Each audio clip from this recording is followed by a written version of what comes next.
बिस्मिल्लाहिर्रहमानिर्रहीम, अस्सलाम वालेकुम, वेलकम टू द बीनर सलीम शो। बहुत ही बिजी, बहुत ही हेक्टिक डे था और सिर्फ आज का दिन नहीं बल्कि कल का जो दिन है यानी अगले 24 घंटे पाकिस्तान की सियासत के लिए, पंजाब की सियासत के लिए बहुत अहम होने वाले हैं, क्योंकि पंजाब में एक दफ़ा फिर से सियासी हलचल है और ये सियासी हलचल पिछले 8-10 रोज़ से ज़ोरों शोर से जारी है और अब ये सियासी हलचल जो है अपनी इख्तितामी मराहिल पे है, यानी अब इसका एंड रिज़ल्ट मिलने वाला है।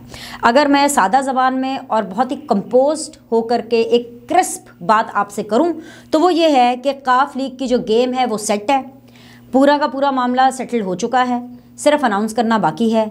इमरान खान साहब के साथ हाथ हो गया है, पीटीआई के साथ तो हाथ क्या, वो कहते हैं ना हैंड हो गया, हैंड क्या पूरी की पूरी बॉडी हो गई है पीटीआई के साथ।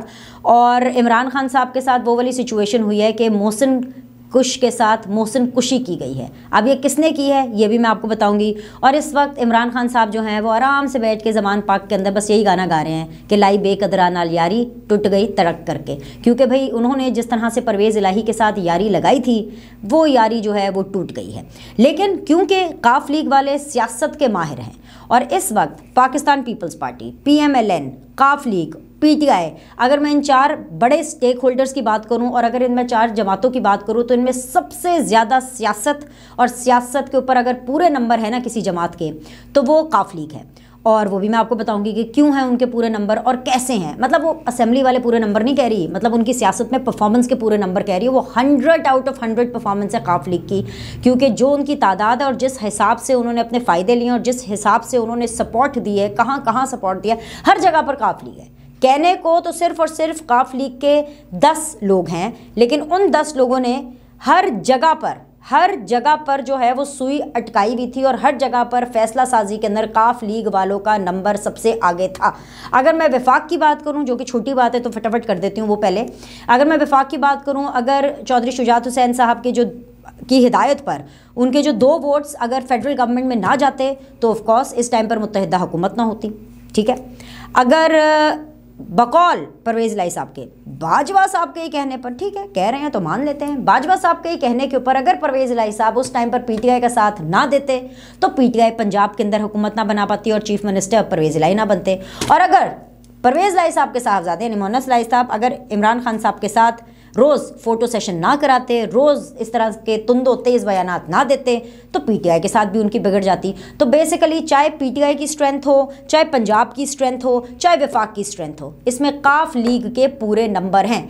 तो मतलब क्या है, ये आपको पूरी कहानी, राम कहानी बताने का मतलब ये है कि जो काफ लीग है ना उनकी गेम सेट है। हम अक्सर सुनते हैं और ये पढ़ने को भी मिलता है ट्विटर के ऊपर, सोशल मीडिया के ऊपर कि वो कौन था डिफरेंट एस्पेक्ट से। इस दफ़ा वो कौन था जिस एस्पेक्ट से ट्रेंड कर रहा है और जिस एस्पेक्ट से बात उस बारे में की जा रही है वो ये है कि कल जब इसी टाइम पर मैं आपसे मुखातिब हो रही थी अपने डिजिटल प्लेटफॉर्म के ऊपर तो उस टाइम तक वोट ऑफ नो कॉन्फिडेंस और गवर्नर एतमाद का वोट लेने का परवेज़ इलाही साहब को कह चुके थे। वोट ऑफ नो कॉन्फिडेंस के लिए जो तहरीक है वो भी जमा हो चुकी थी, लेकिन जो वोट ऑफ नो कॉन्फिडेंस के लिए जो तहरीक जमा हुई रात को 9:30 बजे के करीब हुई, किसी को कानो कान खबर नहीं हुई। मतलब स्पीकर को भी पता नहीं था, डेप्यूटी स्पीकर को भी पता नहीं था, CM को भी पता नहीं था, किसी को भी नहीं पता था। और फिर भी हमने देखा कि जो तहरीक है वो जमा हो जाती है, सेक्रेटरी जो असेंबली का जो सेक्रेटरी है वो उसको बड़े आराम से जो है वो जमा कर लेता है। तो भाई वो तीसरा कौन था, ये है वो $1 मिलियन क्वेश्चन। हैशटैग कौन था वो कि जिसके कहने के ऊपर जो तहरीक अदम एतमाद है वो ऐसे फटाफट जमा हो गई। आपको याद है, थोड़े दिन पे आपको पीछे लेके जाती हूँ, जब परवेज़ इलाही साहब के खिलाफ तहरीक अदम एतमाद जमा करानी थी तो क्या ये अपोजिशन जमात करा पाई थी तहरीक अदम? वो तो जमा ही नहीं हो पाई थी तहरीक अदम एतमाद। इतना आसान थोड़ी होता तहरीक अदम एतमाद जमा कराना, लेकिन यहाँ पर तो चुटकियों में तहरीक अदम एतमाद विद आई डोंट नो पता नहीं 150-160 लोगों के सिग्नेचर्स के साथ जो है वो पूरी की पूरी जमा हो गई। तो वो कौन था, तो मैं आपको बता देती हूँ वो कौन था। एक तो अपोजिशन थी, जाहिर सी बात है, एक असेंबली का सेक्रेटरी था, तीसरा कौन था, या तो परवेज़ इलाही होगा या इमरान खान होगा, क्योंकि असल में दोनों ही तो नहीं चाहते कि पंजाब की असेंबली टूटे। दोनों ही तो चाहते हैं कि मामला जो है वो फंस जाए, डेडलॉक हो, ताकि हमारी जो बड़के हैं वो भी कायम रहे और जो असेंबली और जो हमारी हुकूमत और जो हमारा राज है वो भी कायम रहे, प्रोटोकॉल भी आगे पीछे रहे हैं, हमारे शशके भी रहे और साथ ही साथ हमारी बड़के भी रहे।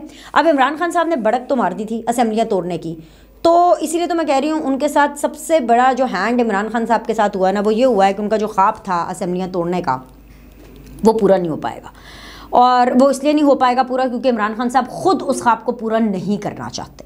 इमरान खान साहब खुद ये चाहते हैं कि असेंबलीज ना टूटे और मामला डेडलॉक की तरफ जाए।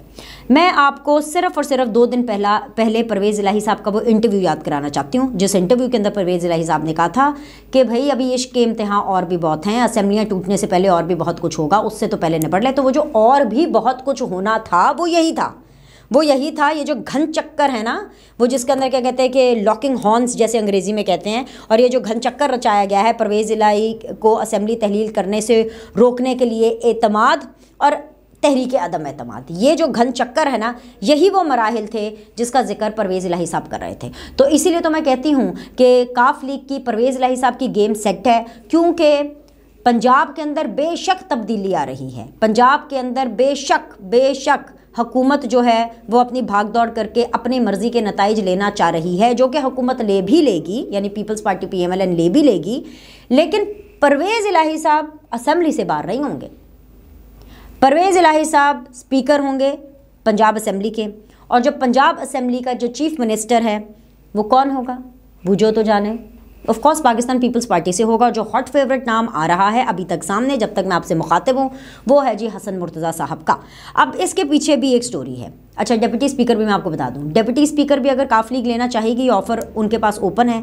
अगर डिप्टी स्पीकर पंजाब असेंबली का काफ लीग लेना चाहती है तो उसके ऊपर भी ज़्यादा रेजिस्टेंस शो नहीं की जाएगी। स्पीकरशिप काफ लीग को, CMशिप पाकिस्तान पीपल्स पार्टी को, डेप्यूटी स्पीकर का अगर काफ लीग लेना चाहती है नो प्रॉब्लम्स, नहीं तो डेप्यूटी स्पीकरशिप जो है वो नून लीग को दे दी जाएगी। लेकिन अब असल सवाल ये है कि ये सब हुआ कैसे।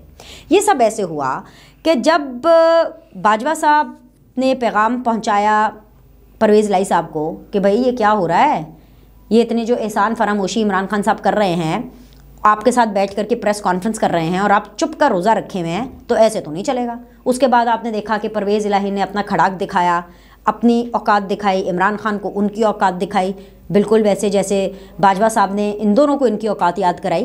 तो फिर उसके बाद से वो एक दरार पड़ गई, और फिर उसके बाद परवेज़ इलाही साहब ने अपने आप को फ़ौजियों का, इस्टेब्लिशमेंट का या बाजवा साहब का माउथ पीस बनना गवारा किया। उन्होंने कहा जी मैं माउथ पीस बनूंगा, मैं लड़ाई लड़ूंगा बाजवा साहब आपने टेंशन नहीं लेनी, अब इमरान खान साहब आपके खिलाफ कोई बात करेंगे तो मैं ऐसी की तैसी उनको जवाब दूंगा। उन्होंने पब्लिकली इसको अनाउंस भी किया। ठीक है, परवेज़ इलाही साहब ही वो शख्स हैं जिनकी कहने से, जिनकी इजाज़त से, जिनकी अंडरस्टैंडिंग से तहरीक अदम एतमाद रात को 9:30 बजे जमा कराई गई।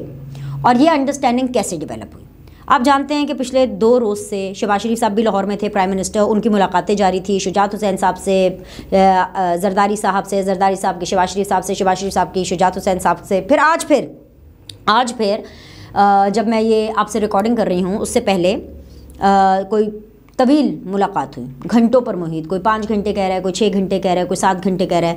काफ़ी लंबी चौड़ी मुलाकात हुई है आसिफ अली जरदारी साहब की चौधरी शुजात साहब के साथ, और फिर उसके बाद ऑफ कोर्स सारी ब्रीफिंग टेलीफोन के ज़रिए प्राइम मिनिस्टर शहबाज शरीफ साहब को दी गई। तो ये ऑफ़र कराई गई, और ये अंडरस्टैंडिंग से, मैं बार बार इस बात पे कह रही हूँ कि परवेज़ इलाही साहब ऑन बोर्ड थे कि आज से 8 महीने पहले जब पंजाब के अंदर हुकूमत साजी हो रही थी, जिसके अंदर बाजवा साहब न्यूट्रल नहीं थे, बाजवा साहब ने किरदार अदा किया, और बाजवा साहब ने अपना बंदा, यानी उनका बंदा कौन था, परवेज़ इलाही, उसको प्लांट किया एज द CM पंजाब। तो उस टाइम पर ये प्लांट होने से पहले, परवेज़ इलाही साहब के CM बनने से पहले, वो जिस पोजीशन पर थे आप उसी पोजीशन पर वापस आ जाएं। तो जो PDM है, जो मुत्तहिदा ये हुकूमत है, पीपल्स पार्टी PMLN, इनको कोई एतराज़ नहीं होगा। लेकिन बीच में नवाज़ शरीफ ने एक सख्त मौक़िफ़ इख्तियार किया, और नवाज़ शरीफ ने कहा कि भाई जब हमने ऑफ़र कराई थी परवेज़ इलाही साहब को कि भाई आप इज़्ज़त के साथ पूरा डेलीगेशन गया था, इज़्ज़त के साथ हम उनको अपना चीफ मिनिस्टर बना रहे थे पंजाब का, तो तब तो उन्होंने हमारी बात नहीं मानी, तो अब इनसे किसी किस्म की कोई बार्गेन नहीं की जाएगी और हम इलेक्शंस में जाएंगे।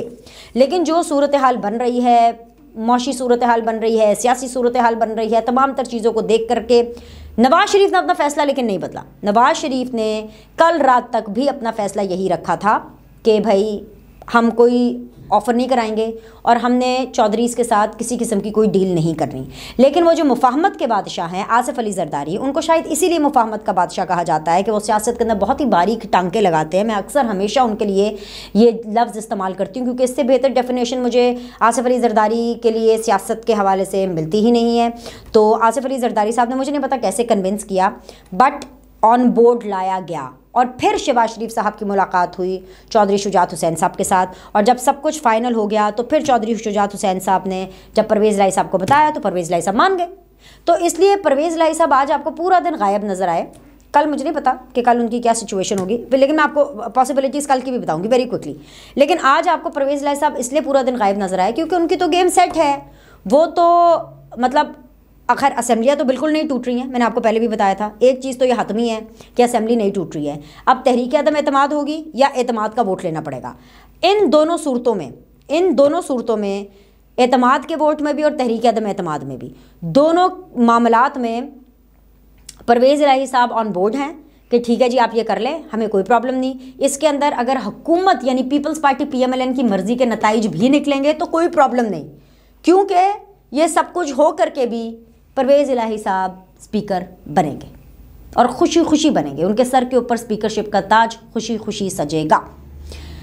दूसरी तरफ इमरान खान साहब जो है पूरा दिन बेचारे, मतलब तरस आता है वैसे मुझे खान साहब के ऊपर, क्योंकि सबसे ज़्यादा मेहनत वो कर रहे हैं। मैं बताऊँ अगर सबसे ज़्यादा सियासत में पूरे नंबर काफ लीग के है ना, उसके बाद मैं जरदारी साहब को पीपल्स पार्टी को दूंगी। तो वहाँ पर मेहनत करने के पूरे नंबर, देखिए मैं सख्त नाक़िद हूँ पाकिस्तान तहरीक इंसाफ की पॉलिसीज़ की, लेकिन सिर्फ एक सियासतदान है जो मेहनत कर रहा है और उसका नाम है इमरान खान। मतलब सुबह दोपहर मेहनत लगती है, झूठ बोलने में मेहनत लगती है, प्रोपेगेंडा बनाने में मेहनत लगती है, हेट स्पीच फैलाने में मेहनत लगती है। मतलब दो मुंह होते हैं जिस शख्स के कि कहना कुछ है करना कुछ है, बड़ी मेहनत लगती है। ये नेचुरल थोड़ी ना होता है, ये बड़ी मेहनत का काम है। आवाम के अंदर आपने झूठ कैसे फैलाना है, आवाम के साथ खेलना कैसे है, एक छोटे से चुनने मुन्ने से इशू को भी इतना बड़ा बना करके कैसे प्रेजेंट करना है, कैसे आपने जो है अपसेट करना है पूरी की पूरी आवाम को, किस तरह से आपने आवाम को इखलाकी और सियासी बेरा रवि पर लेके जाना है, इसके लिए मेहनत लगती है। ये मेहनत सिर्फ और सिर्फ इमरान खान कर रहे हैं, लेकिन उसके बाद उनको क्या हासिल हो रहा है? खाली हाथ बेचारे। मतलब उनके साथ तो हैंड हो गया ना, बहुत बुरा हो गया PTI के साथ। तो इमरान खान साहब जो है वो कानूनी मुशावरत ही करते रह गए पूरा दिन। ऐसे हो गया तो क्या हो गया, ऐसे हो गया तो क्या हो गया। भाई चिड़िया चुग गई खेत, जिन्होंने जो लेना था वो ले लिया, जिन्होंने जो डीलें करनी थी वो कर ली, जो सियासी दावपेच इख्तियार करने थे वो कर लिए। इमरान खान साहब इसी में बड़े खुश हैं कि जी मैंने 2 बड़के क्या मार दी हैं तो सब कुछ मेरा हो गया। नहीं, जब हुकूमत जाती है ना तो उसका दुख बड़ा होता है। ये इमरान खान साहब से बेहतर कौन समझ सकता है? वफाकी हुकूमत उनके पैरों तले से सड़की तो दिमाग भी सड़क गया उनका, पहले सड़का हुआ था अब तो और सटक गया उनका दिमाग, तो ये हुआ। लेकिन अब कल ऑफकोर्स कल बड़ा इंपॉर्टेंट दिन है। इनिशियली तो हम ये देखेंगे कि अव्वल तो एज़ पर जो प्लान है उस प्लान से वोट ऑफ नो कॉन्फिडेंस या एतमाद का वोट, इन दोनों में से एक चीज़ कल हो जाएगी। अगर नहीं भी हुई फौरी तौर पर, क्योंकि देखें ना डील भी ऐसे करनी होती है, वो क्या कहते हैं नकल भी ऐसे करो कि उसमें अकल नज़र आए, तो डील भी ऐसे करो कि लाइक थोड़ा सा तो मामू बनाओ ना लोगों को, थोड़ा सा मतलब इतना हर चीज़ इतनी क्लियर थोड़ी होनी चाहिए। अव्वल तो जो प्लान है उस हिसाब से परवेज़ इलाही साहब इज़ ओके, लेकिन चलें फिर भी दिखावा करने के लिए अगर थोड़ी डिलेइंग टैक्टिक्स करनी है तो ऑफकोर्स मैटर कोर्ट में जाएगा, एक थोड़ा सा डेडलॉक बरकरार होगा। लेकिन कोर्ट में भी जाएगा तो कोर्ट भी नंबर ऑफ डेज़ के हिसाब से इसका हिसाब करेगी, यानी कि 10 दिन 15 दिन के अंदर अंदर, तो विद इन 10-15 डेज़ अगर कोर्ट तक बात जाती है तो ये जो मामला है उस तरह से निपट जाएगा। वरना अदरवाइज़ जो मैंने प्लान आपके सामने रखा है वो प्लान बिल्कुल तैयार है, इसमें किसी किस्म का कोई इबाम नहीं है। अब वो प्लान कल यानी अगले 24 घंटे के अंदर अमल दरामद हो या फिर अगले 10 से 15 दिन के अंदर अमल दरामद हो, लेकिन ये बात तय है कि असेंबली तहलील तो नहीं हो रही है, लेकिन असेंबली में पंजाब असेंबली में आपको एक तब्दीली ज़रूर नज़र आएगी, और वो इस दफ़ा जो तब्दीली है इमरान खान साहब के हक़ में नहीं होगी। वैसे भी आजकल हालात उनके हक़ में जा नहीं रहे हैं, बहुत कुछ लीक हो रहा है खान साहब का, बहुत कुछ, इतना सब कुछ लीक हो रहा है इमरान खान साहब का कि लीक हो गई है। उसके बारे में अगली हम वीडियो में बात करेंगे। लाइक करें, सब्सक्राइब करें, देखते रहिए द बीनर सलीम शो।